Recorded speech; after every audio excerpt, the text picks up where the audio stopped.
وَلَقَدْ يَسَّرْنَا الْقُرْآنَ لِلذِّكْرِ فَهَلْ مِن مُّدَّكِرٍ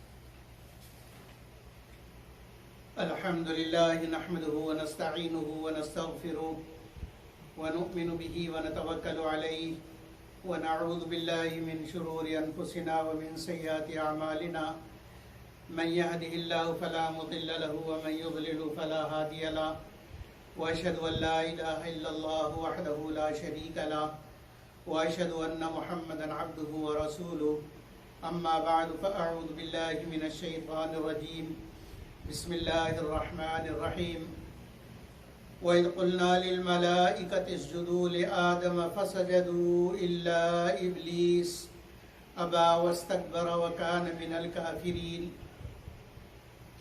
صدق اللہ العظیم۔ سورہ بقرہ آیت نمبر 34۔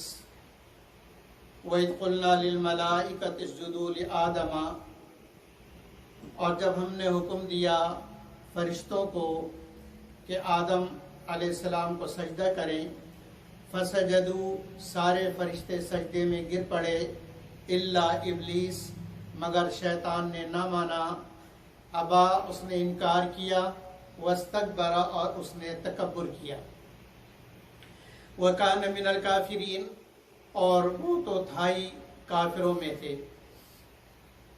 اس سے پہلے، اس آیت سے پہلے اللہ جل جلالہ و عم نوالہ نے وَإِذْ قَالَ رَبُّكَ لِلْمَلَائِكَةِ إِنِّي جَاعِلٌ فِي الْأَرْضِ خَلِيفَةً، یہ بیان فرمایا تھا کہ اللہ رب العزت نے فرشتوں سے کہا کہ میں زمین میں اپنا خلیفہ بنانا چاہتا ہوں۔ اس کی تفسیر آیت نمبر 33 تک کی تفسیر انشاء ہو چکی تھی۔ اس میں چند اہم باتیں گزشتہ آیتوں کی عرض کرنا ضروری ہے۔ چند باتیں، پہلی بات تو یہ کہ اللہ رب العزت نے آدم علیہ السلام کو علم سکھایا، اسما سکھائے، اور آدم علیہ السلام اور جتنے بھی انسان ہیں وہ تلفظ کے ذریعے بات کر سکتے ہیں، یعنی لغت کے ذریعے سے بات کر سکتے ہیں، زبان ہونی چاہیے، چاہے وہ انگلش کی ہو، اردو کی ہو، عربی کی ہو۔ تو اس لیے اللہ رب العزت نے سب سے پہلے آدم علیہ السلام کو سکھایا۔ اس لیے علماء یہ فرماتے ہیں کہ زبانوں کو پیدا کرنے والے بھی اللہ ہی ہیں، لغتیں یہ خود نہیں بنی ہیں، لغتوں کو بنانے والے، زبانوں کو بنانے والے، لینگویجز کو بنانے والے بھی اللہ ہی ہیں، کیونکہ اللہ رب العزت نے آدم علیہ السلام کو سکھایا۔ اور پھر آدم علیہ السلام سے جیسے جیسے انسانیت پھیلتی چلی گئی، بڑھتی چلی گئی، زبانیں مختلف ہوتی چلی گئیں، ہر ایک نے اپنی سمجھ کے مطابق کسی چیز کا نام رکھ لیا اور اپنے دل کے مفہوم کو، دماغ کے مفہوم کو ادا کرنے کے لیے اس کے لیے الفاظ بنا لیے۔ وہ وہی الفاظ ہیں جو اللہ رب العزت نے سکھائے تھے۔ دوسری بات یہ کہ جب اللہ رب العزت نے آدم علیہ السلام کو اسما سکھائیں تو فرشتوں کو حکم دیا، امتحان لیا فرشتوں کا، تو فرشتوں سے اللہ رب العزت نے فرمایا تھا انبئونی، کہ مجھے بتاؤ، انبئونی ان کنتم صادقین، ان چیزوں کے نام مجھے بتاؤ اگر تم سچے ہو، انبئونی یعنی مجھے بتاؤ۔ اور جب آدم علیہ السلام سے کہا تو کہا انبئہم، کہ اے آدم فرشتوں کو بتا۔ یہ تبدیلی اللہ رب العزت نے کیوں کی؟ یہ تبدیلی یہ بتلانے کے لیے کی کہ آدم علیہ السلام کا درجہ معلم کا ہے، آدم علیہ السلام کے تفوق کو ظاہر کرنے کے لیے، رتبے اور مرتبے کو ظاہر کرنے کے لیے یہ فرمایا کہ اب فرشتوں کو بتلاؤ، تاکہ فرشتے یہ سمجھ لیں کہ آدم علیہ السلام ہمارے استاد اور معلم ہیں، اور گویا کہ فرشتے آدم علیہ السلام کے شاگرد ہیں۔ اور اس سے ایک یہ بات بھی معلوم ہو گئی کہ فرشتے آدم علیہ السلام کو جب یہ حکم ہوا کہ ان کو بتلاؤ، تو آدم علیہ السلام کے بتلانے سے کچھ نہ کچھ علم کسی نہ کسی درجے میں فرشتوں کو بھی حاصل ہوا، لیکن فرشتے اس کو یاد رکھنے کی صلاحیت نہیں رکھتے، اس لیے یہ صلاحیت صرف انسانوں کو اللہ رب العزت نے عطا فرمائی ہے۔ دوسرا مسئلہ اللہ نے فرمایا تھا کہ زمین میں اپنا خلیفہ بنانا ہے، یعنی زمین خلیفہ کسے کہتے ہیں؟ جو اپنے جس کا اقتدار ہے، مقتدر اعلیٰ کے احکامات کو نافذ کر سکے اور جس کو نافذ کرنا ہو، انتظام کرنا ہو، اس کو خلیفہ کہتے ہیں۔ اللہ رب العزت نے زمین میں انسانوں کو یعنی آدم علیہ السلام کو اپنا پہلا خلیفہ بنایا، اور زمین کا انتظام اور اس میں خدائی قانون نافذ کرنے کے لیے اپنے طرف سے اللہ رب العزت نے آدم علیہ السلام کو نائب مقرر کیا۔ تو اس سے یہ بات معلوم ہوئی کہ اصل قانون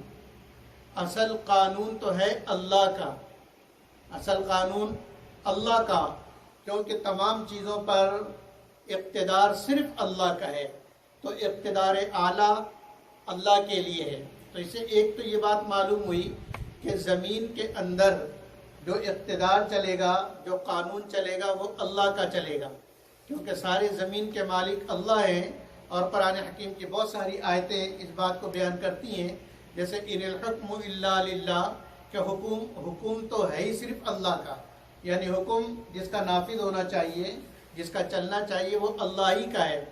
اسی طرح لہو ملک السماوات والارض، بادشاہت آسمانوں کی بھی زمینوں کی بھی اللہ ہی کے پاس، اللہ ہی کے اختیار میں۔ الا لہ الخلق والامر، اللہ رب العزت ہی تمام مخلوق کو پیدا کرنے والے اور اللہ ہی کا حکم ہے۔ تو یہ تمام آیتیں یہ بتلا رہی کہ مقتدر اعلیٰ اور جس کا حکم چلے گا وہ اللہ ہی ہے۔ باقی اللہ رب العزت نے اپنے خلیفہ کو زمین کے اندر بھیجا تاکہ اللہ کے احکامات کو زمین پر نافذ کر سکے۔ تو ڈیوٹی کیا ہے آدم علیہ السلام کی اور اللہ کے خلیفہ کی؟ کہ اللہ کے حکم کو نافذ کر سکے۔ پہلی بات یہ سمجھنے کی ہے۔ تو اس سے ہمارے دنیا میں آنے کا مقصد معلوم ہو گیا کہ اللہ کے حکم کو نافذ کرنا اور اس کو چلانا۔ دوسری بات یہ کہ اللہ رب العزت کا خلیفہ جو انبیاء علیہ السلام کی صورت میں تھے، اس کے لیے انتخاب صرف اللہ رب العزت کے اختیار میں۔ اسی لیے تمام امت کا اس بات پر اتفاق ہے کہ نبوت کسبی چیز نہیں ہے، کہ کوئی عمل اتنا کرے کہ اپنے عمل سے نبی بن جائے، ایسا ممکن نہیں ہے۔ یہ اللہ کا نظام ہے کہ اللہ اپنا خلیفہ خود چنیں گے، اس میں کسی کے عمل کا، کسی کے نیکیوں کا، کسی کے علم کا کوئی تعلق نہیں ہے۔ اور تو اللہ رب العزت جس کو چاہتے ہیں اس کو چنتے ہیں، اس میں کسی کا کوئی اختیار نہیں، اور نہ کوئی منع کر سکتا ہے کہ جی اس کو آپ نے کیوں چنا، اس لیے کہ انتخاب کس کا ہے؟ انتخاب اللہ کا ہے۔ اللہ یستفی من الملائکۃ رسلا ومن الناس، کہ اللہ رب العزت چنتے ہیں فرشتوں میں سے اپنے رسول اور انسانوں میں سے، یعنی فرشتوں میں سے رسول چن کر اس کو رسولوں کے پاس اپنی رسالت دے کر بھیجتے ہیں، جیسے جبریل علیہ السلام، اور اسی طریقے سے مختلف کام کے لیے اللہ رب العزت کسی فرشتے کا انتخاب کرتے ہیں۔ ان اللہ سمیع بصیر، اللہ سننے والے اور دیکھنے والے ہیں۔ اور اسی طرح فرمایا اللہ اعلم حیث یجعل رسالتہ، کہ اللہ ہی جانتے ہیں کہ رسول کس کو بنانا ہے، اس میں کوئی کچھ نہیں کر سکتا اور کسی کا اس میں کوئی اختیار نہیں۔ تو آدم علیہ السلام اللہ کے پہلے خلیفہ ہیں زمین کے اندر۔ پھر آدم علیہ السلام سے یہ سلسلہ خلافت کا چلتا رہا۔ آدم علیہ السلام کے بعد جس نبی کو اللہ نے چنا نبوت کے لیے، پھر وہ اللہ کے خلیفہ، اور پھر اسی طریقے سے موسیٰ علیہ السلام سے لے کر اور عیسیٰ علیہ السلام تک جتنے انبیاء بنی اسرائیل آئے، وہ سب یک بعد دیگرے اللہ کے خلیفہ تھے، یہاں تک کہ اللہ کی خلافت کا یہ نظام چلتے چلتے چلتے چلتے حضرت صلی اللہ علیہ وسلم پر ختم ہو گیا۔ ٹھیک ہے.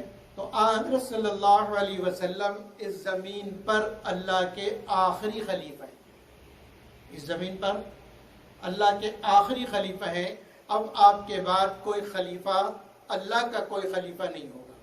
اللہ کا کوئی خلیفہ نہیں ہوگا. اس لیے کہ نبی اکرم صلی اللہ علیہ وسلم کو اللہ نے خصوصیات دے کر دنیا کے اندر بھیجا ہے. خود نبی اکرم صلی اللہ علیہ وسلم ارشاد فرماتے ہیں کہ انبیاء علیہ الصلوۃ والسلام پر مجھے 6 طریقے سے فضیلت حاصل ہے. 6 طریقے سے، اور ان میں ایک یہ کہ نبی اکرم صلی اللہ علیہ وسلم کی نبوت سارے پوری دنیا کے لیے اور دنیا کے تمام قوموں کے لیے اللہ نے ان کو نبی بنایا. جتنے بھی انبیاء علیہ الصلوۃ والسلام تشریف لائے وہ اللہ کے خلیفہ تھے، لیکن ان کا دائرہ خلافت ان کی قوم کسی میں قوم کے تک محدود تھا. ایک ہی وقت میں ابراہیم علیہ السلام الگ قوم میں، لوط علیہ السلام ان کے بھتیجے بھانجے وہ الگ قوم میں، لیکن وہ اپنے علاقے کے اپنے قوم کے خلیفہ، ابراہیم علیہ السلام اپنے قوم کے خلیفہ. اسی طریقے سے جتنے بھی انبیاء تھے وہ اپنے زمانے کے ساتھ یا اپنے قوم کے ساتھ محدود تھے، تو ان سب کی خلافت محدود تھی. آدم علیہ السلام سے لے کر حضرت عیسیٰ علیہ السلام تک جتنے نبی آئے وہ سب اللہ کے خلیفہ تھے، لیکن ان کی خلافتیں کیا تھیں؟ محدود تھیں. نبی اکرم صلی اللہ علیہ وسلم کی خلافت محدود نہیں ہے، اس لیے کہ اللہ رب العزت نے نبی اکرم صلی اللہ علیہ وسلم کو دنیا کے اندر بھیج کے کیا فرمایا؟ قل اے نبی جی آپ کہہ دیجئے یا ایھا الناس انی رسول اللہ الیکم جمیعا، کہ میں تم سب کی طرف رسول بنا کے بھیجا گیا ہوں. کس کی طرف سے؟ الذی لہ ملک السماوات والارض، جس کے قبضے میں، جس کی ملکیت میں آسمان اور زمین ہے، وہ اقتدار اعلیٰ کا مالک ہے، اور اس نے مجھے اپنا خلیفہ بنایا ہے، اپنا رسول بنایا ہے تم سب کی طرف، یعنی سارے انسانوں کی طرف اور سارے جنات کی طرف، سب کی طرف، سارے عالم کی طرف. اس لیے کہ انسان اور جنات 2 ہی طبقہ تھا، تو فرمایا دونوں طبقے کے لیے اللہ رب العزت نے نبی اکرم صلی اللہ علیہ وسلم کو خلافت عطا فرمائی. دوسری خصوصیت نبی اکرم صلی اللہ علیہ وسلم کی یہ تھی کہ حضرت صلی اللہ علیہ وسلم سے پہلے جتنے انبیاء تشریف لائے ان کی خلافت زمانے کے ساتھ محدود تھی، کبھی قوم کے ساتھ اور کبھی زمانے کے ساتھ. نبی اکرم صلی اللہ علیہ وسلم کو قیامت تک کا زمانہ عطا فرمایا کہ آپ کی خلافت اور آپ کی رسالت قیامت تک چلے گی. اسی طرح تیسری خصوصیت نبی اکرم صلی اللہ علیہ وسلم کی یہ ہے کہ پچھلی انبیاء علیہ السلام کی شریعتیں اور تعلیمات جو اللہ کی طرف سے آتی تھیں وہ ایک زمانے تک محفوظ رہتی تھی اور چلتی تھی، لیکن بعد میں ان میں تحریفات شروع ہو جاتی تھیں، اور تحریفات ہوتے ہوتے ہوتے ہوتے وہ بالکل کالعدم ہو جاتی تھی، کیونکہ اصل چیز اس میں کوئی بھی باقی نہیں رہتی تھی جو اللہ رب العزت نے بھیجی. تو دوسرے نبی کو اللہ رب العزت بھیجتے دوسری شریعت دے کر اور اس کو اپنی خلافت دے کر اللہ رب العزت بھیجتے. جب ہمارے نبی اکرم صلی اللہ علیہ وسلم جو دنیا کے اندر تشریف لائے، آپ صلی اللہ علیہ وسلم کو اللہ نے چونکہ خلافت دی قیامت تک کی اور زمانہ دیا قیامت تک کا، اسی لیے لہ ملک السماوات والارض فرمایا کہ جب تک آسمان اور زمین باقی ہے اس وقت تک نبی کی خلافت دنیا میں چلتی رہے گی. تو نبی اکرم صلی اللہ علیہ وسلم کو لازمی طور پر اللہ رب العزت نے ایسی شریعت عطا فرمائی کہ جو شریعت قیامت تک چلے گی. اور اب انبیاء کی شریعتیں تو محرف ہو جاتی تھی، اس میں لوگ تبدیلی کر دیتے تھے، تو نبی اکرم صلی اللہ علیہ وسلم کے دنیا سے جانے کے بعد آپ کی شریعت محفوظ کیسے رہے گی؟ اور 1400 سال بعد والے یہ کیسے کہہ سکتے ہیں کہ جی یہ بالکل وہی ہے، وہی قرآن ہے، وہی احکامات ہیں جو اللہ رب العزت نے اپنے نبی کو سکھائے تھے اور دیے تھے، اس کے لیے اللہ رب العزت نے انتظام فرمایا. اور انتظام کیا فرمایا کہ قرآن کے لیے تو اللہ نے خود کہہ لیا انا نحن نزلنا الذکر وانا لہ لحافظون، کہ قرآن ہم اتار رہے ہیں تو قرآن کی حفاظت بھی ہم ہی کریں گے. تو قرآن کی حفاظت کا ذمہ اللہ نے لے لیا، اور اب ساری دنیا مل کر قرآن کے اندر تحریف نہیں کر سکتی. ساری دنیا مل کر قرآن کے اندر ذرہ برابر زیر زبر بھی آگے پیچھے نہیں کر سکتی، اور نہ ایک نقطہ اوپر کا نیچے، نیچے کا اوپر کر کے با کو نون بنا دے اور نون کو با بنا کر معنی بدل دے. کوئی دنیا کی طاقت ایسا نہیں کر سکتی. کیوں نہیں کر سکتی؟ کہ اس لیے کہ اللہ نے حفاظت کا وعدہ کیا، اور اللہ سے بڑا کوئی محافظ نہیں. دوسری نبی اکرم صلی اللہ علیہ وسلم کے ارشادات، کیونکہ دین قرآن اور حدیث کا نام ہے. دین کس کا نام ہے؟ قرآن اور حدیث کا. تو اللہ رب العزت نے حدیث کے حفاظت کا بھی انتظام فرمایا، اور اس طریقے سے انتظام فرمایا کہ ہر زمانے کے اندر ایک بہت بڑا طبقہ ایسا رہا ہے جس نے اپنے آپ کو دنیا کے ساری چیزوں سے فارغ کر کر اللہ کے نبی کے احادیث کو اور اللہ کے نبی کے دین کی حفاظت کے لیے اپنی زندگیاں وقف کی ہیں. تو ان کے ذریعے سے اللہ رب العزت نے احادیث کو محفوظ کیا کہ اب قیامت تک احادیث بھی ایک جملہ بھی جو نبی اکرم صلی اللہ علیہ وسلم نے کہا ہو امت کے لیے، وہ امت سے غائب نہیں ہے. وہ ایک جملہ بھی آپ صلی اللہ علیہ وسلم کا آج تک محفوظ ہے، اور قیامت تک وہ کیا رہے گا؟ محفوظ رہے گا. اس کے اندر نہ کوئی تبدیلی کر سکتا ہے، نہ اس کے اندر کوئی تحریف کر سکتا ہے. اس لیے کہ اگر ایک تحریف کرے گا تو 1,00,000 آدمی اٹھیں گے کہ یہ ایسے نہیں ہے، ایسے ہے. تو دین کی اصل صورت اور اصل شریعت اور اصل نقشہ دوبارہ سامنے آ جائے گا کہ وہ جو بیان کر رہا وہ اصل نہیں ہے، یہ اصل ہے. تو یہ میں نے عرض کیا کہ نبی اکرم صلی اللہ علیہ وسلم کی خلافت چونکہ سارے عالم کے لیے اور قیامت تک کے لیے، اس لیے پچھلے انبیاء علیہ الصلوۃ والسلام کی شریعتیں محرف ہونے کی وجہ سے منسوخ ہو گئی تھیں، اور لیکن نبی اکرم صلی اللہ علیہ وسلم کی شریعت اپنی اصلی حالت اور اصلی صورت میں قیامت تک باقی رہے گی. اس لیے نبی اکرم صلی اللہ علیہ وسلم کی خلافت بھی قیامت تک کے لیے قائم رہے گی. جب آپ صلی اللہ علیہ وسلم کی خلافت اور نبوت قیامت تک کے لیے قائم ہے تو اب کسی اور نئے خلیفہ کی ضرورت نہیں. نئے خلیفہ کی ضرورت کیوں ہوتی تھی؟ اسی لیے ہوتی تھی نا کہ پہلے خلیفہ کی تعلیمات کے اندر تحریف ہو گئی، اور پہلے خلیفہ کی تعلیمات محفوظ نہیں رہی، اس لیے دوسرا خلیفہ کو لانے کی ضرورت پڑی. لیکن اب نبی اکرم صلی اللہ علیہ وسلم کی شریعت کو اللہ نے ایسا محفوظ کیا کہ اس میں ایک نقطہ بھی ادھر ادھر نہیں ہو سکتا. اس لیے اب نئے کسی خلیفہ کی ضرورت نہیں ہے. لہذا نبی اکرم صلی اللہ علیہ وسلم خاتم الانبیاء ہے، اور آپ کے بعد اب کو کسی نبی کی ضرورت ہی باقی نہیں. کسی نئے نبی کی، کسی نئے خلیفہ کی کوئی ضرورت باقی نہیں.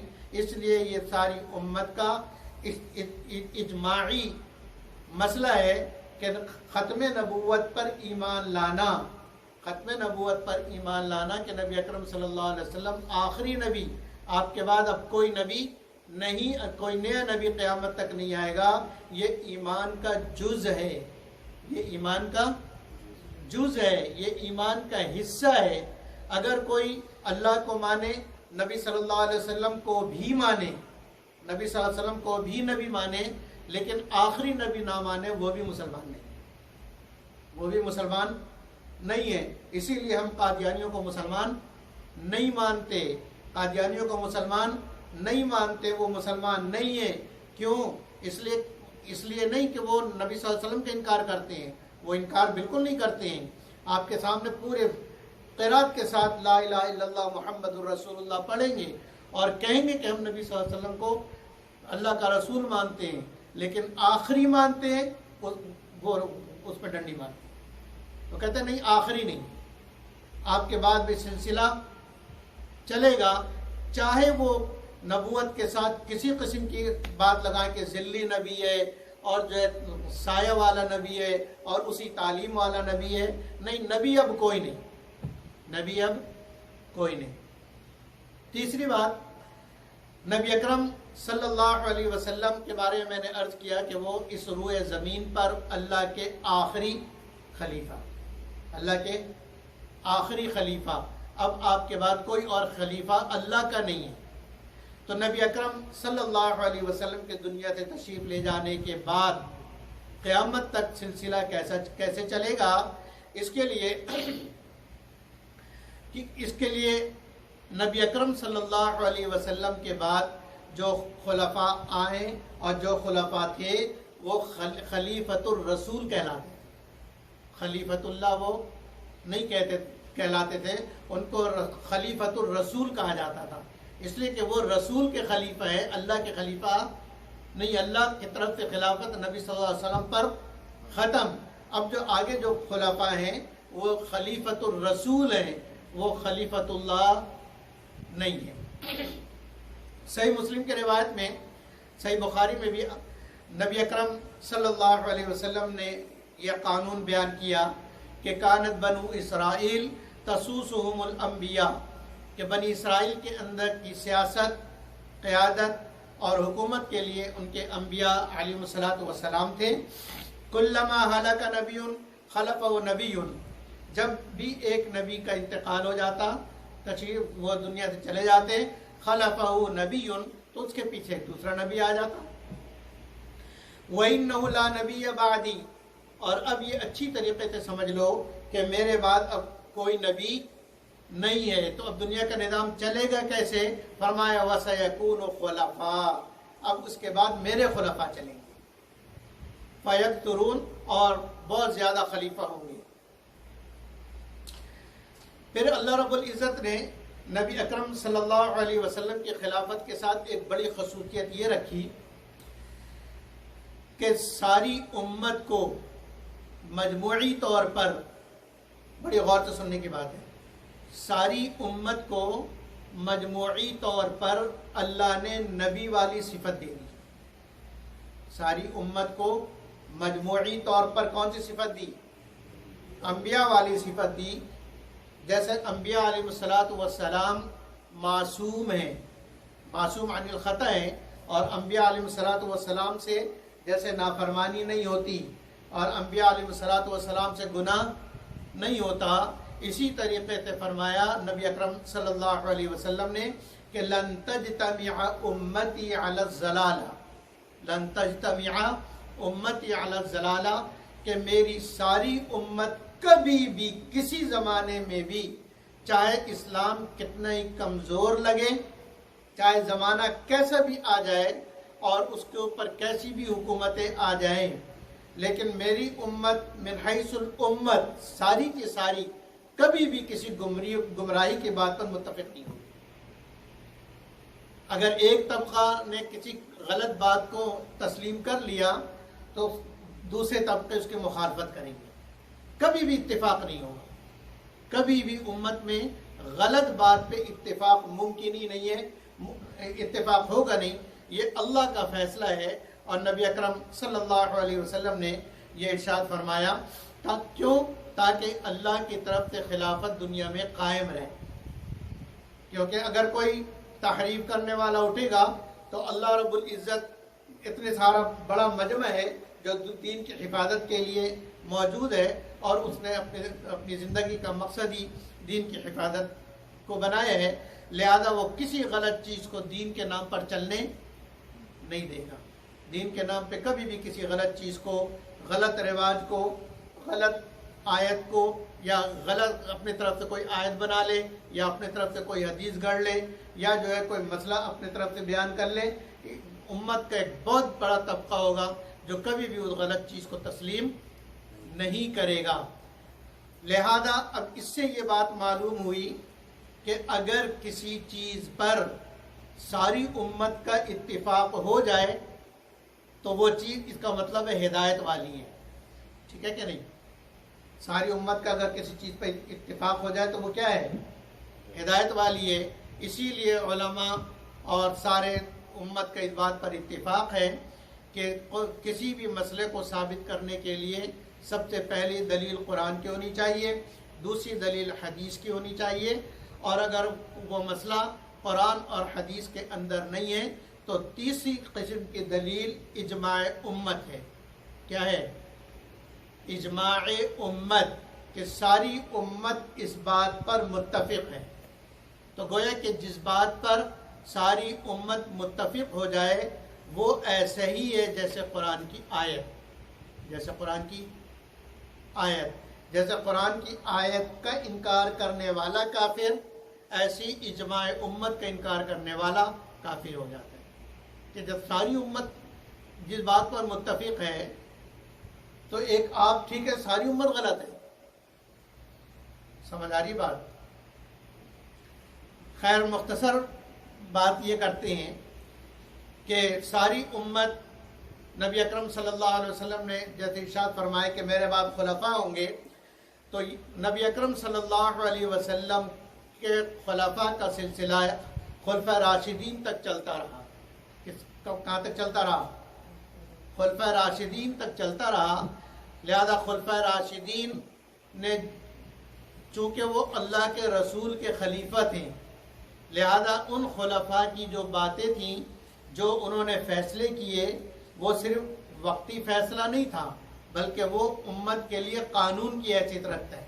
جیسے نبی کا کوئی فیصلہ اور نبی کی کوئی بات امت کے لیے قانون کا درجہ رکھتی ہے نا، ایسے ہی چاروں خلفاء میں سے ہر خلیفہ کی بات اور ہر خلیفہ کا نافذ کیا ہوا حکم یہ امت کے لیے قانون ہے.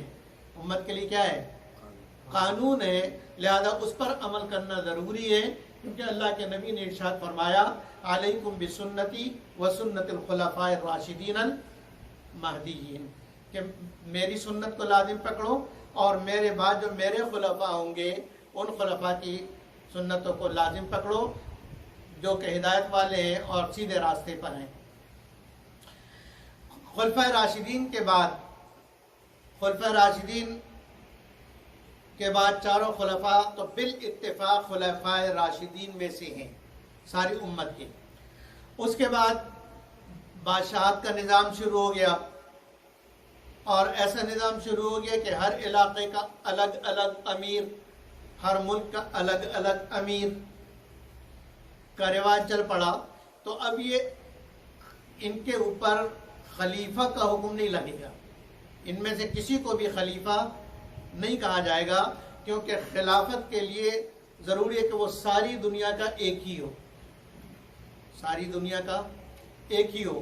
اب جو یہ مختلف ملکوں کے اندر بادشاہت ہے اور ملوکیت ہے، یہ زیادہ سے زیادہ یہ کہا جا سکتا ہے کہ یہ امیر ہیں، یہ اپنے ملک کے امیر ہیں یا اپنے علاقے کے اور اپنے خاندان کے امیر ہیں اور اولو الامر ہے. اس سے زیادہ ان کو درجہ، خلافت کا درجہ ان کو نہیں دیا جا سکتا، بشرطے کہ وہ امیر بھی ایسا ہو کہ لوگوں نے اس کو پسند کیا ہو اور اپنا امیر بنایا ہو. اور اگر لوگوں نے پسند نہیں کیا، جبر سے وہ آیا ہے، اسلحہ کے زور سے، ظلم سے آیا ہے، تو پھر اس کو امیر کا درجہ بھی، شرعاً امیر کا درجہ بھی نہیں دیا جائے گا. وہ غاصب ہوگا اور وہ ظالم ہوگا. امیر کے لیے ضروری ہے کہ وہ امر شورا بینہم، شورا کے تحت آیا ہو اور شورا نے اس کو منتخب کیا ہو. تو ایک نظام تو شریعت کا یہ ہے، لیکن اب دنیا کے اندر ہم دیکھتے ہیں کہ دنیا کے اندر یہ نظام بھی نہیں، وہ جمہوریت کا نظام ہے، ووٹ ڈالتے ہیں. تو یہ ووٹ ڈال کر، یہ ووٹ کے ذریعے سے جو اب اسمبلی بنتی ہے، اس میں اور اسلامی شورا میں بہت بڑا فرق ہے. اسلامی شورا میں بہت بڑا فرق ہے کہ جو اسلامی نظام کے تحت شورا بنتی ہے اور وہ شورا امیر مقرر کرتی ہے کسی ملک کا، اس میں اور آج کی اسمبلی میں آسمان زمین کا فرق ہے. فرق کیا ہے کہ آج کی جو اسمبلی ہے وہ اپنی مرضی سے قانون بناتی ہیں، اپنی مرضی سے قانون کو ختم کر دیتی ہیں، ٹھیک ہے کہ نہیں؟ اور ایک قانون کسی نے پیش کر دیا، اب اس کے اوپر ساری اسمبلی نے اپنے اپنے نقطہ نظر سے بحث کیا، کبھی وہ قانون پاس ہو گئے، کبھی وہ قانون اسمبلی سے پاس نہیں ہوا، تو وہ قانون ان کے اپنے بنائے ہوئے ہوتے ہیں، وہ قانون اپنے بنائے ہوئے ہوتے ہیں، اس کا اسلام سے اور دین سے کوئی تعلق نہیں ہے۔ اسلامی شورا پابند ہے، اسلامی شورا پابند ہے کہ حکم وہی لایا جا سکتا ہے جو شریعت کے مطابق ہو، ٹھیک ہے؟ کوئی ایسا قانون اسمبلی میں لایا ہی نہیں جا سکتا ہے جو شریعت کے قانون کے خلاف ہو۔ اس لیے ہمارے ملکوں میں بھی جو قانون لکھا جاتا ہے وہی لکھا جاتا ہے کہ سب سے اعلیٰ اقتدار اللہ کا ہے، آگے گڑبڑ کر دیتے ہیں، وہ صرف تلاوت کے لیے وہاں تک رکھتے ہیں، باقی قانون ہماری اسمبلیاں اپنا بناتی ہیں۔ حالانکہ یہ شرعی قانون نہیں جو اسمبلی سے پاس ہو گیا وہ شرعی قانون ہے، ایسا نہیں ہے، بلکہ شرعی قانون کے لیے ضروری ہے کہ وہ شریعت کے مطابق ہو اور دین کے مطابق ہو، اپنی مرضی سے بنا ہو۔ تو اگر کوئی اسمبلی ایسا قانون پاس کرتی ہے کہ جس کے ممبران کے انتخاب کے لیے بھی شرط ہے، یہ اس والی جمہوریت میں سب سے بڑا نقصان کیا ہے؟ سب سے بڑا نقصان اور سب سے بڑی کمی یہ ہے کہ ایک بہت بڑا پڑھا لکھا double trouble P H D اور ایم اے کیا ہوا اس کا بھی ایک ووٹ، اور بھنگی چمار کا بھی ایک ہی ووٹ ہے، تو دونوں کو برابر کر دیا۔ ایک علامت الدہر اور ایک چمار کو برابر کر دیا۔ تو جو علامہ کا ذہن جو سوچ سکتا ہے وہ اس چمار کا ذہن تو نہیں سوچ سکتا۔ جو پی ایچ ڈی کیے ہوئے شخص کا، پڑھے لکھے شخص کا، اور جس نے سیاسیات میں ایم اے کیا ہو، اس کے دماغ جو جہاں چل سکتا ہے وہ ایک چمار کا تھوڑی چل سکتا ہے، بھنگی کا تھوڑی چل سکتا ہے، لیکن ووٹ دونوں کا کیا ہے؟ برابر ہے۔ اس لیے اگر ایک طرف جو ہے 100 بھنگی ہو جائے، دوسری طرف 90 پی ایچ ڈی والے ہو جائیں، تو اسمبلی میں کون پہنچے گا؟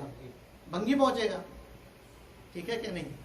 اور آج جو اسمبلی میں یہی حال ہے کہ وڈیرے، کیونکہ وڈیروں کا ہولڈ ہے، اب وڈیرا خود بھی ظالم، اس کے جتنے کارندے وہ بھی ظالم ہوتے ہیں، لیکن چونکہ اس کا ہولڈ ہے اور اس کے گاؤں والوں نے کسی کو ووٹ دے ہی نہیں سکتے، تو اب یہ ان کا ووٹ لے کر آ جاتا ہے، اور پھر جو قانون بناتا ہے وہ بھی ظلم والا ہوتا ہے، اس لیے کہ وہ آیا ظلم سے ہے نا، اس لیے جو قانون بنائے گا وہ بھی ظلم والا ہوگا۔ اسلام نے ووٹ ڈالنے کے لیے بھی حدود قائم کی ہیں کہ کس کا مشورہ حکومت بنانے میں کس کا مشورہ لیا جائے گا اور کس کا مشورہ نہیں لیا جائے گا۔ ہر ایک کا مشورہ اس میں نہیں لیا جائے گا۔ شورا، پہلے شورا بنے گی، اور شورا کے بننے کے لیے بھی شرائط ہے بہت بڑی، پھر وہ شورا ڈیسائیڈ کرے گی کہ وزیر اعظم اور وزیر اعلیٰ کس کو بنانا ہے، یعنی امیر کس کو بنانا ہے۔ تو یہ بہت ساری شرائط کے بعد جب امیر بنے گا تو پھر اس کے لیے شرط یہ کہ اس کے اوپر پوری شورا بیٹھی ہوگی، وہ خود مختار نہیں ہے، اس کے اوپر شورا ہے کہ وہ شورا اس بات کی پابندی کرے گی کہ کوئی اسلام کے ایسا قانون یہ نہ بنا سکے جو اسلام کے کسی قانون سے ٹکراتا۔ یہ ساری باتیں تو تھی پچھلے دفعے کی۔ آج کی آیت کے اندر وَإِذْ قُلْنَا لِلْمَلَائِكَةِ اسْجُدُوا لِآدَمَ فَسَجَدُوا إِلَّا إِبْلِيسَ، کہ جب آدم علیہ السلام کی خلافت قائم ہو گئی تو اللہ رب العزت نے یہ چاہا کہ آدم فرشتوں سے کوئی ایسی خاص تعظیم کروائی جائے، خاص عمل کروایا جائے جس عمل سے فرشتوں کے دل میں یہ بات راسخ ہو جائے کہ آدم علیہ السلام ہم سے بڑے ہیں اور ہمارے لیے بھی قابل احترام ہے، کیونکہ آگے بعد خلیفہ آدم علیہ السلام ہوں گے تو ان کی خلافت فرشتوں پہ بھی چلے گی اور جنوں پر بھی چلے گی، لہذا جنوں سے بھی اور فرشتوں سے بھی کوئی ایسی تعظیم کروا دی جائے تاکہ آدم علیہ السلام کا بڑا ہونا ان پر ثابت ہو جائے۔ اس کے لیے یوں سمجھ لیں کہ خلافت کے لیے بیعت ہوتی ہے نا، یا آج کل کی اصطلاح میں ووٹنگ ہوتی ہے، تو ووٹنگ اور بیعت اصل میں کیا ہوتی ہے کہ کس بات کی غمادی کرتی ہے کہ ہم آپ کے تابع ہیں، ہم آپ کے تابع ہیں. تو وہاں ووٹنگ اور بیعت کا سلسلہ تو تھا نہیں، تو اللہ رب العزت نے ایسی خاص تعظیم کروائی جس سے ان پر یہ بات ظاہر ہو جائے کہ آدم علیہ السلام ہی خلیفہ ہیں. تو اللہ نے حکم دیا کہ سجدہ کرو. اب سارے سجدے میں گر گئے، لیکن جنات ابلیس نے شیطان نے سجدہ نہیں کیا. یہاں ایک سوال یہ ہو سکتا ہے کہ اللہ نے تو کہا وَإِذْ قُلْنَا لِلْمَلَائِكَةِ اسْجُدُوا، کہ فرشتوں سے کہا کہ سجدہ کرو، فَسَجَدُوا، سارے فرشتوں نے سجدہ کر لیا. تو شیطان کو تو حکم ہی نہیں تھا، تو پھر الا ابلیس کہہ کے اس کو مستثنی کیوں کیا کہ اس نے نہیں کیا، اس نے انکار کیا. اس کا جواب علماء نے یہ دیا کہ فرشتوں کا نام صرف ذکر کیا ہے، اور ذکر کرنے کا مقصد یہ نہیں کہ صرف فرشتوں کو حکم تھا، بلکہ اس وقت وہاں فرشتے اور شیطان دو ہی تھے. شیطان یعنی جنات اور فرشتے. تو اس وقت گویا کہ اللہ نے تمام مخلوق کو حکم دیا تھا کہ جتنی مخلوق اس وقت سامنے ہے وہ ساری مخلوق کیا کرے، سجدہ کرے. فرشتے چونکہ معزز تھے اور اللہ رب العزت کا ہر حال میں حکم ماننے والے تھے، اس لیے ان کا نام ذکر کیا، ابلیس کا نام ذکر نہیں کیا. حالانکہ حکم اللہ نے ابلیس کو بھی دیا تھا. گویا کہ اللہ یوں کہہ رہے کہ جو فرشتے بڑے ہیں، جب ان کو حکم ہے کہ سجدہ کرو تو چھوٹے تو خود بخود اس میں شامل ہو گئے نا. جب بڑوں کو حکم ہو کہ تم یہ کام کرو تو چھوٹے مستثنی تھوڑی ہوتے ہیں، چھوٹے خود بخود اس حکم میں شامل ہوتے ہیں نا. تو وہ شیطان نے سجدہ نہیں کیا حالانکہ وہ اس حکم میں شامل تھا. یہاں ایک بات یہ ہے کہ اللہ رب العزت نے آدم علیہ السلام کو سجدہ کروایا فرشتوں سے. تو کیا یہ سجدہ جائز ہے کرنا؟ غیر آدم علیہ السلام تو غیر اللہ تھے نا، تو غیر اللہ کو اللہ نے سجدہ کرانے کا حکم دیا، تو اس کا مطلب یہ کہ غیر اللہ کو سجدہ کرنا جائز ہے. اسی طریقے سے وہ جو یوسف علیہ السلام نے جب بادشاہ تھے اور ان کے بھائی اور والدین جب پہنچے تو وہاں کہتے وَخَرُّوا لَهُ سُجَّدًا، کہ وہ سارے لوگوں نے سجدہ کیا، یعنی ماں باپ نے بھی اور بھائیوں نے بھی، سب نے کیا کیا، یوسف علیہ السلام کو سجدہ کیا. تو وہاں سجدہ بھی غیر اللہ کا ہو رہا ہے. ٹھیک ہے، تو غیر اللہ کا سجدہ جائز ہے یا نہیں، اس کے بارے میں تھوڑی سی تفصیل یہ سمجھ لیجئے کہ سجدہ جو آدم علیہ السلام کو کروایا گیا یا یوسف علیہ السلام کو جو سجدہ کیا گیا، جس کو قرآن نے وَخَرُّوا لَهُ سُجَّدًا میں بیان کیا، یہ سجدہ عبادت نہیں تھا. یہ سجدہ عبادت نہیں تھا، بلکہ یہ سجدہ تعظیمی تھا. کون سا سجدہ تھا؟ سجدہ تعظیمی تھا. اور اس سجدے کی حیثیت اس وقت بالکل ویسے ہی تھی جیسے ہماری شریعت میں سلام اور مصافحہ کرنا، معانقہ کرنا اور ہاتھوں کو بوسہ دینا سجدہ جو سجدہ کرایا جاتا تھا وہ سجدہ تعظیمی تھا. ٹھیک ہے، جیسے ہماری شریعت میں ہاتھ ملا سکتے ہیں، ہاتھوں کو چوم سکتے ہیں، بس کسی کے آگے سجدہ نہیں کر سکتے، رکوع نہیں کر سکتے. اس وقت ان شریعتوں کے اندر سجدہ تعظیمی جائز تھا. وہ سجدہ تعظیمی تھا، وہ سجدہ عبادت نہیں تھا. عبادت والا سجدہ کبھی بھی کسی بھی شریعت میں جائز نہیں رہا ہے، کبھی بھی کسی بھی شریعت میں جائز نہیں رہا ہے. آدم علیہ السلام کو جو یہ سجدہ کروایا یہ سجدہ تعظیمی تھا کہ آدم علیہ السلام کی عظمت ان کے دلوں میں قائم ہو جائے. اور اسی طریقے سے جو یوسف علیہ السلام کو سجدہ ہوا یہ سجدہ تعظیمی تھا، یہ اس کی حیثیت صرف سلام والی ہے کہ ہم کسی کو السلام علیکم ورحمۃ اللہ وبرکاتہ کہتے ہیں، پھر ہاتھ ملاتے ہیں، بزرگ ہو تو اس کا ہاتھ چومتے ہیں، تو اس کے اندر عبادت کا کوئی شائبہ نہیں ہے نا جی۔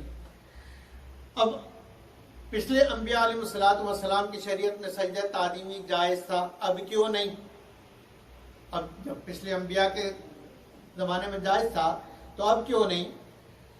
چونکہ اللہ رب العزت نے اسلام کو قیامت تک چلانا ہے، اس لیے اسلام کے اندر اللہ رب العزت نے ہر ایسے حکم سے روک دیا جو کسی وقت کہیں جا کر شرک بن سکتا ہے، گویا کہ شرک کے سوراخ کو بند کیا، شرک کے اس سانپ کے سوراخ کو کیا کیا ہے؟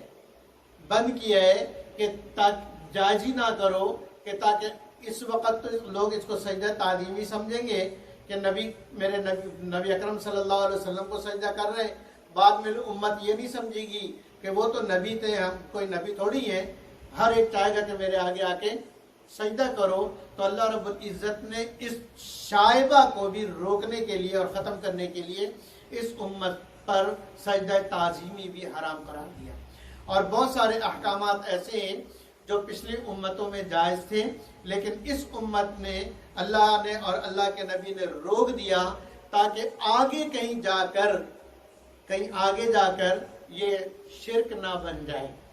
ابھی تو لوگ تعظیماً سجدہ کر رہے، کہیں آگے جا کے معبود بنا کے سجدہ نہ کرنے لگے، اسی لیے نبی اکرم صلی اللہ علیہ وسلم نے حکم دیا، صحیح مسلم کی روایت ہے کہ کوئی آقا اپنے غلام کو عبد نہ کہے، آدھا عبدی لفظوں کے اعتبار تو ٹھیک ہے، عبد کا معنی غلام کا ہے، یہ نہیں کہ یہ میرا بندہ ہے، اور اسی طریقے سے کوئی غلام اپنے آقا کو رب نہ کہے، حالانکہ معنی کے اعتبار تو ٹھیک ہے، رب کے معنی مالک کے، پالنے والے کے، تربیت کرنے والے کے، تو جیسے مالک اپنے غلام کی تربیت کرتا ہے معنی کے اعتبار سے ٹھیک ہے، لیکن اگر اس کو چھوڑ دیا جاتا اور اجازت دی جاتی تو کبھی کہیں جا کے ایسا ہو سکتا تھا کہ آقا کہہ کہ کیونکہ میرا وہ بندہ ہے لہذا مجھے سجدہ کرے اور میں اس کا رب ہوں، جیسے نمرود نے دعویٰ کر دیا تھا۔ تو اس دعوے کو بھی روکنے کے لیے اس سوراخ کو اللہ رب العزت نے اس امت پر بند کیا تاکہ قیامت تک کے لیے یہ دین محفوظ ہو جائے۔ پہلی شریعتوں میں تصویریں بھی جو ہے وہ جائز تھیں، جیسے فرمایا حضرت سلمان علیہ السلام جنوں سے بنواتے تھے، یعملون لہ ما یشاء من محاریب و تماثیل، کہ جنات بڑی بڑی محرابیں بناتے تھے سلمان علیہ السلام کے لیے اور تصویریں بناتے تھے۔ اب اس وقت چونکہ شائبہ نہیں تھا اور کوئی تصویر کے آگے جھکتا نہیں تھا، پھر شریعت نے تصویروں کو حرام قرار دیا کہ کہیں ایسا نہ ہو کہ تصویر اپنے پاس رکھے پھر اس کی عزت کرتے کرتے کرتے کرتے اس کے سامنے سجدہ کرنے لگے اور پھر جو ہے وہ شرک شروع ہو جائے، کیونکہ شرک شروع ہی اس طریقے سے ہوا کہ پہلے شیطان نے مورتیاں بنوائیں اور پھر ان کو پہلے عزت دلوائی اور پھر اس کے بعد لوگوں کو اس کے آگے جھکا دیا۔ تو شریعت نے ہر ایسے کام سے امت کو روک دیا جس سے ابھی نہیں لیکن کہیں کبھی جا کر شرک بن سکتا ہے یا بدعت بن سکتی ہے یا کسی قسم کا دین کے اندر کمی بیشی ہو سکتی ہے، ان سب سے روکنے کے لیے شریعت نے ایسے ہر عمل کو روک دیا۔ اسی لیے آج کل جو بہت زیادہ ہمارے زمانے میں چلا ہے، جمعہ کے دن ہر ایک بھیجتا ہے جمعہ مبارک جمعہ مبارک جمعہ مبارک، یہ صحیح نہیں ہے، اس لیے کہ جمعہ مبارک کہنا نہ نبی سے ثابت ہے، نہ صحابہ سے ثابت ہے، نہ تابعین سے ثابت ہے، نہ تبع تابعین سے ثابت ہے، 1400 سال امت سے تو ایسا کوئی ثابت نہیں ہے۔ اب اگر اس کو چھوڑ دیا جائے جیسے لوگ کہتے ہیں کہ جی اس میں حرج کیا ہے، جمعہ مبارک کہنے میں کیا حرج ہے، تو حرج کوئی نہیں ہے، لیکن پھر بعد میں کبھی جا کر یہ جمعہ مبارک کہنا ایسے ہی ہو جائے گا جیسے عید مبارک۔ تو اس لیے علماء سوراخ کو بند کرتے ہیں، جڑ کو بند کرتے ہیں کہ یہ پودا پیدا ہی نہ ہونے دو کہ یہ آگے جا کے شرک بن سکے یا آگے جا کے بدعت بن سکے. جب ہمارے نبی نے کبھی جمعہ مبارک نہیں دیا، ہم صحابہ نے کبھی کسی کو جمعہ مبارک نہیں دیا، تو ہم دیں گے تو یہ بدعت ہوگا. ابھی تو کبھی ویسے ہی لوگ ایک دوسرے کے بھیج دیتے ہیں، بعد میں اس کو دین کا حصہ سمجھنے لگیں گے. بعد میں کیا سمجھنے لگیں گے؟ جب دین کا حصہ سمجھیں گے تو پھر یہ بدعت بن جائے گی اور یہ پھر گمراہی بن جائے گی. اس لیے علماء نے جمعہ مبارک کے پیغامات سے روکا ہے. یہاں پر ایک مسئلہ یہ سمجھ لیجئے کہ شیطان نے کو سجدہ کرنے کا حکم دیا تھا، شیطان نے سجدہ نہیں کیا، تو ایک سجدہ نہ کرنے پر کافر ہو گیا. تو جو بہت ساری نمازیں نہ پڑھے، نمازیں پڑھے ہی نہ، تو وہ مسلمان ہے. وہ مسلمان ہے. وہ کیا ہے؟ مسلمان ہے. اس لیے کہ شیطان نے عملی نافرمانی کی تھی. یہ جو شیطان کافر بنا ہے یہ صرف عملی نافرمانی کی وجہ سے نہیں بنا ہے. شیطان جو کافر بنا ہے وہ عملی نافرمانی کی وجہ سے، بولو نا، نہیں بنا ہے. اس لیے کہ نماز نہ پڑھنا اس سے آدمی فاجر اور فاسق ہوتا ہے، کافر نہیں ہوتا. فاسق اور فاجر ہوتا ہے، کافر نہیں ہوتا ہے. تو شیطان کیسے کافر ہو گیا؟ اس کا جواب یہ کہ شیطان کا کفر اس کے عملی نافرمانی کی وجہ سے نہیں ہے، بلکہ اس نے جو اللہ کے حکم سے معارضہ اور مقابلہ کیا ہے، اس زبانی اس مقابلے کی وجہ سے وہ کافر ہوا ہے. کہ شیطان، اللہ نے کہا کہ سجدہ کرو، شیطان نے کہا کہ میں سجدہ کروں. اسجد لمن خلقت طینا، یہ تو مٹی سے بنا ہے، اس کو میں سجدہ کروں؟ یہ میں تو اعلیٰ ہوں اور یہ تو ادنا ہے، میں کیسے سجدہ کر سکتا ہوں؟ میں کیوں کروں؟ تو یہ جو اللہ کے حکم سے اس نے ٹکراؤ کیا ہے نا، اس ٹکراؤ نے اس کو کافر بنایا ہے. اس ٹکراؤ نے کیا بنایا ہے؟ کافر بنایا ہے. عملی نافرمانی کی وجہ سے وہ کافر نہیں بنا ہے. اسی لیے کہتے ہیں کہ اگر آدمی ساری زندگی نماز نہ پڑھے تو نعوذ باللہ اللہ ساری امت کو بچائے، سب کو نمازی بنائے، آپ کو، ہم کو، ہماری نسلوں کو نمازی بنائے. عملی طور پہ اگر کوئی نماز نہ پڑھے تو وہ کافر نہیں ہوگا، لیکن نماز کی فرضیت کا انکار ایک مرتبہ بھی کر دے تو کافر ہو جائے گا. ٹھیک ہے؟ تو شیطان نے چونکہ انکار کیا تھا زبانی اور اللہ کے حکم سے معارضہ کیا تھا، اور گویا کہ اللہ کو یہ بتلا رہا تھا کہ جس کو آپ نے حکم دیا وہ اس قابل نہیں ہے کہ میں سجدہ کروں. دوسری بات یہ کہ شیطان کو اللہ نے، شیطان علم والا بھی تھا اور بہت بڑا عارف تھا، اللہ کو پہچاننے والا تھا. دنیا کا کوئی حصہ ایسا نہیں تھا جہاں پر شیطان نے اللہ کو سجدہ نہیں کیا ہے. اسی وجہ سے اس کو طاؤس الملائکہ کہا جاتا تھا. کیا کہا جاتا تھا؟ طاؤس الملائکہ. یہ اس کا لقب تھا کہ یہ تو بہت بڑا آدمی ہے، بہت اللہ والا آدمی ہے. گویا کہ بہت بڑا عالم ہے اور بہت بڑا عارف ہے، بہت بڑا عارف باللہ ہے. تو اتنا بڑا عالم تھا کہ فرشتوں سے بھی اونچا مقام اس کا ہو گیا تھا، اور اتنا بڑا عارف تھا. پھر اس نے ایسی خطرناک غلطی کیوں کی؟ اسے ایسی خطرناک غلطی کیوں کی؟ کیوں کی؟ عاشق نہیں تھا، نفس. وہ اس لیے کی کہ اس کے اندر علم تھا. یہ بات، اس کے اندر علم تھا، عرفان تھا، اس کے اندر عاجزی نہیں تھی. اگر اس کے اندر عاجزی ہوتی تو کبھی یہ غلطی نہیں کرتا. اس کے تکبر نے اس کو شیطان بنایا. اس کے تکبر نے کہ میں بڑا ہوں، میں تو.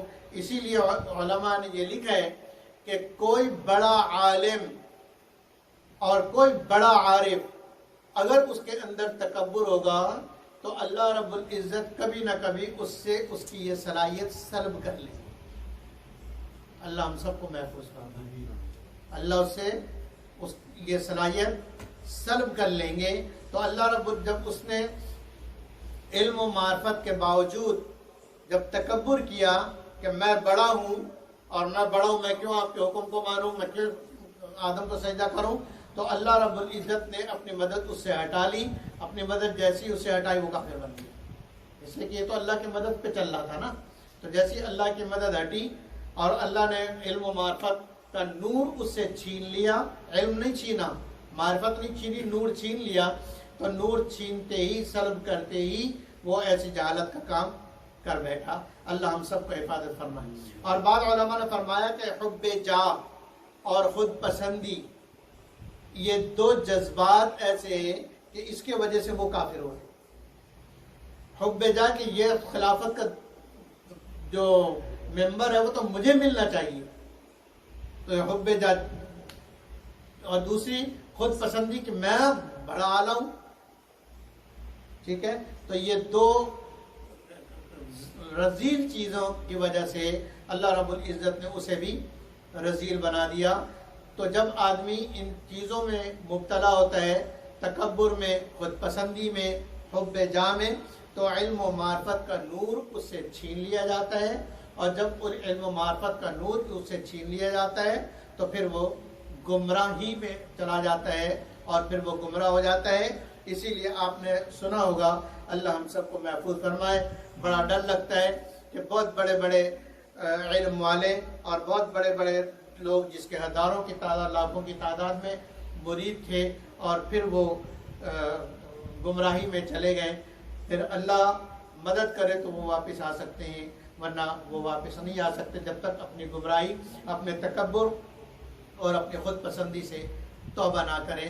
اللہ رب العزت مجھے اور آپ کو عمل کی توفیق عطا فرمائے۔ وآخر دعوانا ان الحمدللہ رب العالمین۔